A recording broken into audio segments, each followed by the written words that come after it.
main sponsors today. They're in the programme, but if we can give them a big round of applause for Mr. David Wall.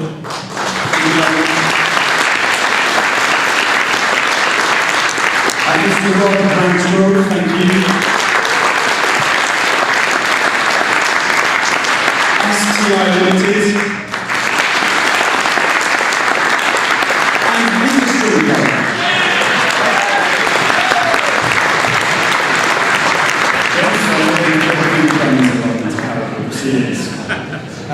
That's it for me for the moment. Welcome, enjoy, eat, participate and celebrate. Thank you very much.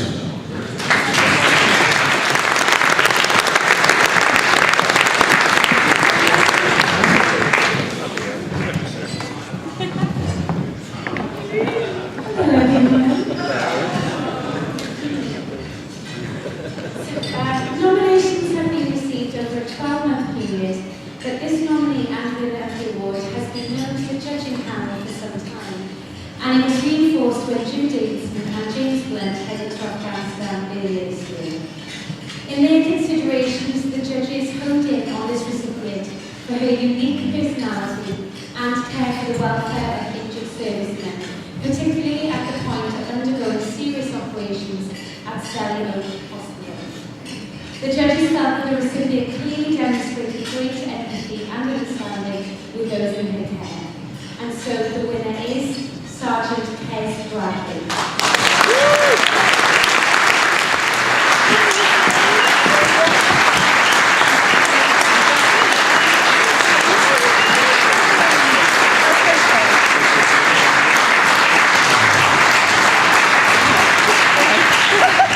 Moving on to the next category for Best Frontline Morale Item, sponsored by STI Limited. Thank you very much to them.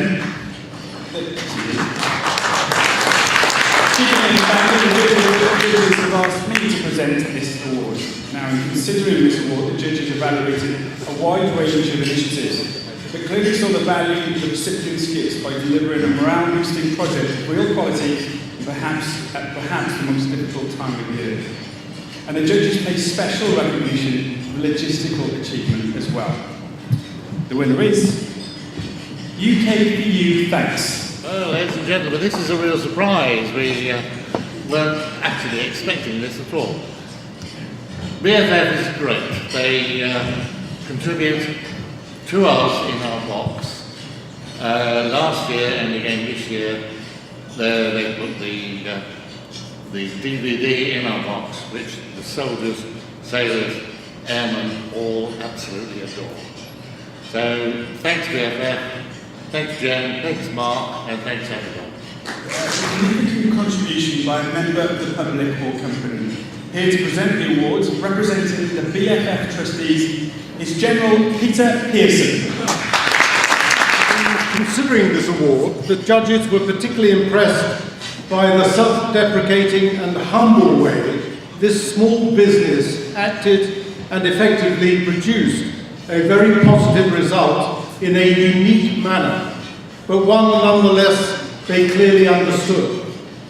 Without wishing to overstate the impact, the judges acknowledged the significant psychological benefits this small initiative has had on those it seeks to benefit. And the winner is Shirts for Soldiers.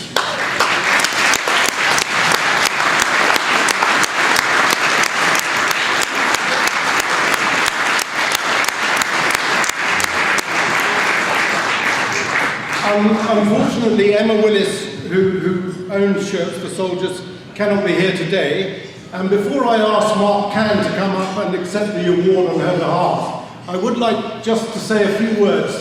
This is not in the script.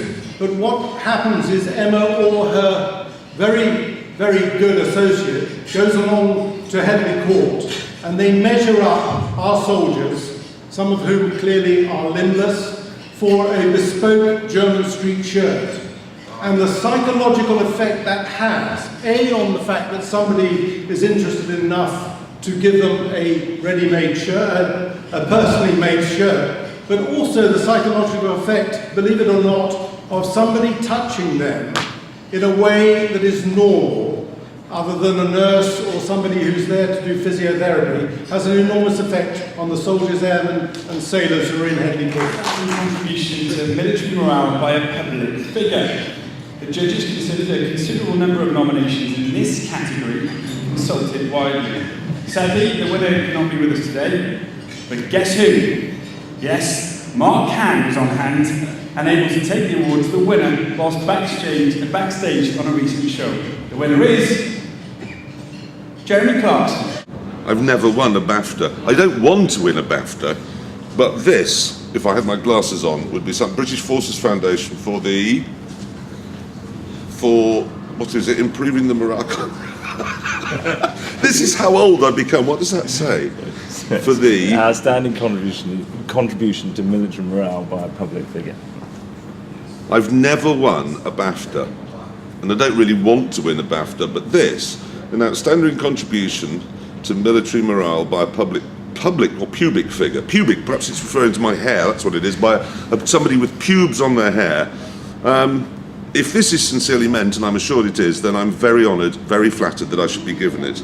Although what I do is but nothing compared to what you lot do out in Afghanistan.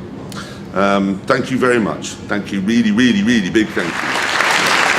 Congratulations, Jeremy. You just need a mark of getting on the action somehow, wouldn't you? Indeed, he's going to help us out once again, because our final award this afternoon is the Lifetime Achievement Award, sponsored by Mr. Rod Branshaw. Thank you, Rod. This award will not be a difficult one to guess who it is for, although the recipient will be surprised this award is being presented at all, as he was on the panel of judges.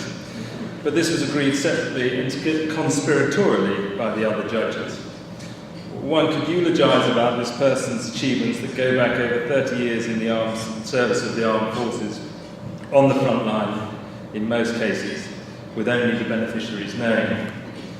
And I won't go on, because knowing him as I do, he will have a few words of his own to say and tell his own story better than I can. But no one can fail to recognise and admire his loyalty, dedication to the young men and women of this country's armed forces. And therefore, the Lifetime Achievement Award goes to Jim Nelson.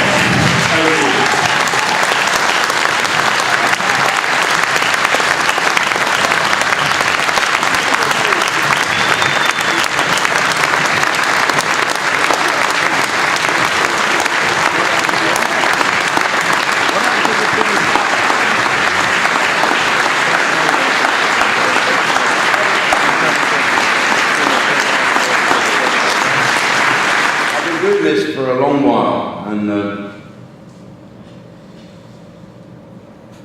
God, never quite been speechless. You'd think they'd spell my name right, didn't you? And I just wanted to go out and tell your armed forces how much you thought of them, and that's a great privilege. And I do feel a bit of a fraud, and I'm slightly overwhelmed about this. And thank you very, very much indeed. I wish Catherine and James Blunt good luck in December to go out and entertain the armed forces. And I always tell the people of our country, when I come home from places like Afghanistan, and whenever there's a war, and whenever our people are keeping the peace all over the world, and when everyone says, let's bring the troops home, that's the worst thing you can say to our troops. Our troops are not like any other troops in the world. They're really switched on, they're great, and they are armed with the fact that we love them as much as they love our country. And that's the best bit of body armour I think they could get. And they want to come home when they've done the job. They are unique and we love them, and I thank you very much for this. Thank you, guys.